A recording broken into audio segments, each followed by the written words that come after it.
여러분들 해외 선물을 하시는 분들, 유튜브를 보시는 분들 도움이 되셨다면 오늘 구독과 좋아요 꼭 부탁드립니다. 바로 시작하겠습니다.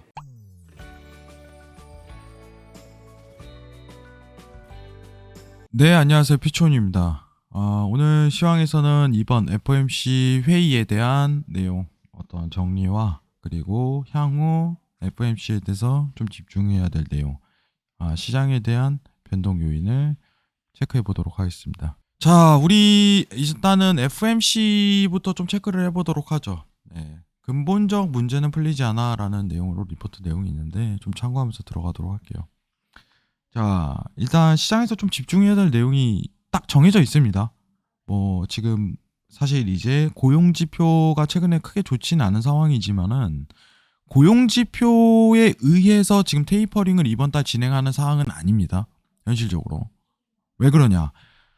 지금 최근 물가에 대한 영향이 굉장히 큰 거죠. 물가 상승에 대한 압력이 높기 때문에 지난 9월 FOMC 회의록을 공개를 통해서 보니까 이거는 그냥 바로 시행할 가능성이 높겠네? 이게 연출이 됐던 거죠. 그럼 시장에서는 11월로 어떻게 보면은 이제 바로 개시할 가능성이 이미 포커스를 맞추고 있었고 그대로 답이 나왔던 겁니다.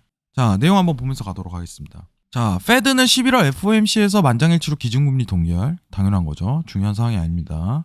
페드는 11월 회의에서 1200억 달러 규모로 자산 매입을 단계적 축소하는 테이퍼링을, 자, 테이퍼링이라는 건 뭐예요? 채권 매입 축소 과정을 뜻하는 거죠. 그러면은 지금 1200억 달러를 매월 사고 있는 규모를 매달 줄여가면서 시장을 컨트롤링 들어가겠다. 이게 이제 페드의 전략인 거죠. 왜냐? 물가가 너무 올라가니까. 시장에서 우려했던 점은 그거였죠. 그러면은 기준금리도 빨리 인상하는 거 아니야? 테이퍼링은 이미 개시를 하는 거는 너무 당연시 됐었고 시장에서 집중하던 요인은 만약에 기준금리까지 바로 진행해버린다면? 다만 파월은 그 말은 꺼내지 않았습니다. 왜냐? 시장 상황을 간보고 대응하겠다는 전략을 내세운 거죠. 왜냐면은 테이퍼링이라는 기간이 8개월이에요. 예상 모멘텀이 8개월이라는 건 8개월 동안의 지표값을 체크를 하면서 시장 대응을 하겠다는 전략이에요. 자, 그러면은 가장 중요한 멘트는 무엇인가? 앞으로 통화 정책에서 차트의 변동값을 일으킬 요인은 무엇인가? 바로 여기 있습니다. 11월, 여기서 이 말이 나와요. 일단 11월과 12월 매달 150억 달러 매입 규모를 줄이기로 결정했다. 이제 보통 그냥 읽으면 이제 테이퍼링 하는구나 이렇게 받아들일 수 있겠지만은 기존 테이퍼링과는 차이가 있어요. 자, 기존 테이퍼링에 대한 어떤 공식적인 발표는 자, 우리 FOMC는 몇 월부터 몇 월까지 해서 몇 월에 종료를 하겠다라고서 결정을 합니다. 다만 지금 이번에 나온 FOMC 통화정책에 대한 회의의 결과에서는 일단 11월, 12월 150억 달러라고 얘기를 합니다.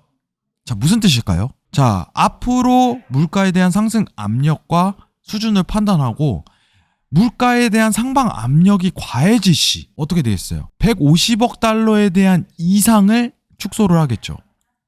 물가 상승 압력이 과해질 시. 자, 만약에 물가 상승 압력이 조금 어떻게 보면은 좋지가 않아요. 그러면은 그리고 시장은 상승은 안 되면서 시장은 좀 더 어떻게 보면은 유연한 자세가 필요해. 좀 더 어떻게 보면은 양적 완화적인 태도가 필요해. 이러면은 매입에 대한 규모를 줄이겠죠. 이 컨트롤링을 들어가겠다는 거예요. 150억 규모에서 150억 달러 규모에서. 그럼 앞으로 미국에 대한 통화 정책에 대한 어떤 매달 매월 어떤 규모 매번 열릴 때마다 45일에 한 번씩 열리죠. 그 규모에 대해서 얘기를 하겠죠. 앞으로 페드 회의에서는. 그럼 이 이상의 값에 대해서 잡나? 이 이하에 대한 값에서 잡나? 이 기준치가 150억으로 설정이 된 겁니다. 자, 기억합시다. 150억 달러 11월, 12월 매입 축소. 이 기준치로 통화 정책에 대한 어떤 변화를 이룰 것이다. 이거에 대한 증가량과 축소량은 앞으로 달러에 대한 변동값을 일으킬 가능성이 굉장히 높다. 이렇게 기준치를 잡는 게 정석입니다. 자, 최근 이제 달러가 이제는 실제 실행이 들어갔을 때 고점을 잡을 가능성이 굉장히 높은 구간입니다. 여러분들. 통화정책 간단하게 정리했습니다. 트레이딩 관련해서 자세한 문의는 이제 밑에 하단에 물어보시면 성실히 답변 드리도록 할게요. 자, 오늘 영상이 도움이 되셨다면 구독과 좋아요 부탁드리겠습니다. 이상입니다.